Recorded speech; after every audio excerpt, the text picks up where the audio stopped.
Si estás aquí es porque estás buscando la posibilidad de irte a trabajar a Estados Unidos como profesor o profesora. Y aquí te voy a contar las 10 primeras cosas que tienes que hacer una vez que ya tengas tu oferta laboral y llegues a Estados Unidos. Lo primero que tienes que hacer es obtener tu I-94. Eso literalmente tú buscas I-94 en Google y te va a aparecer la página del gobierno. Este es el lugar en donde se establece que tú entraste al país y saliste del país. Va a ser necesario para algunos trámites de validación de tu visa. Punto número 2, ver el tema de tu alojamiento. Si hoy día estás arrendando un Airbnb en tu llegada y tienes que empezar a ir a visitar departamentos, te recomiendo siempre buscar a través de Zillow, Apartments.com o incluso Facebook Market. Hay muchas opciones que pueden estar a la vuelta de la esquina para que tú puedas ver y puedas visitar. Número 3, abrir una cuenta bancaria. Es fundamental que lo primero que hagas es ir al banco más cercano y poder abrir una cuenta de banco. ¿Por qué? Porque así va a tener el colegio en el que tú trabajas la posibilidad de depositarte tu primer cheque. Para eso tienes que llevar tu pasaporte, tu visa estampada, tu oferta laboral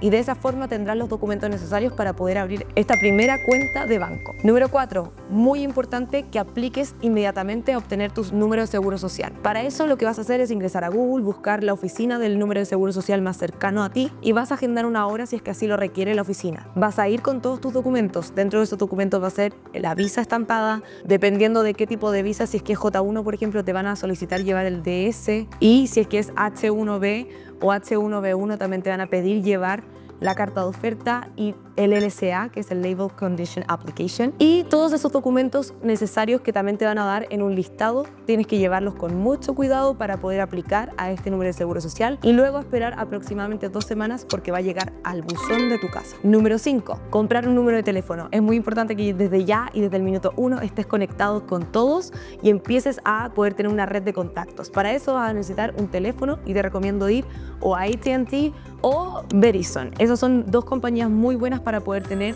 una línea de teléfono. Ojo, muy importante, y aquí viene un tip.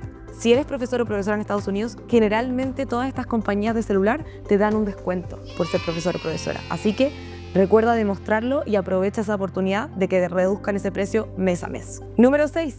Adáptate al transporte. Si todavía no tienes un auto o tienes que comprar un auto dependiendo de la ciudad en donde vivas, es fundamental que empieces a visitar lugares en donde venden autos. No te recomiendo tanto ir a los lugares usados porque no sabemos cuáles son de aquellos buenos y malos, pero sí te recomiendo ir a alguna concesionaria oficial para poder revisar los tipos de auto. Y por otra parte, asimilar el transporte público.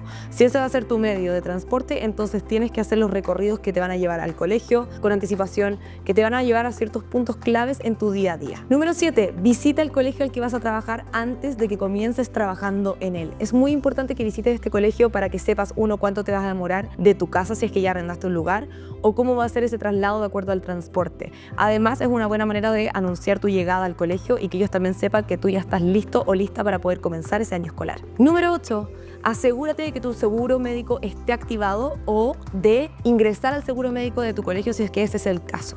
Hay algunas ocasiones en que tú ya tienes el seguro médico comprado con anticipación, como es en el caso de la visa J, pero también en las visas H te permiten estar dentro del seguro de salud del colegio y para eso tienes que ingresar a él. Por lo tanto, asegúrate de esas primeras semanas de que ingresen todos tus datos de la manera correcta para que desde el día 1 tengas un seguro de salud. Número 9. Explora la comunidad y comunícate con futuros colegas. Es muy importante que antes de que llegues al colegio ojalá te hayas reunido con alguien que vas a trabajar. Eso te permitirá tener más confianza en tu primer día y poder ya conocer personas con las que vas a estar trabajando durante todo el año.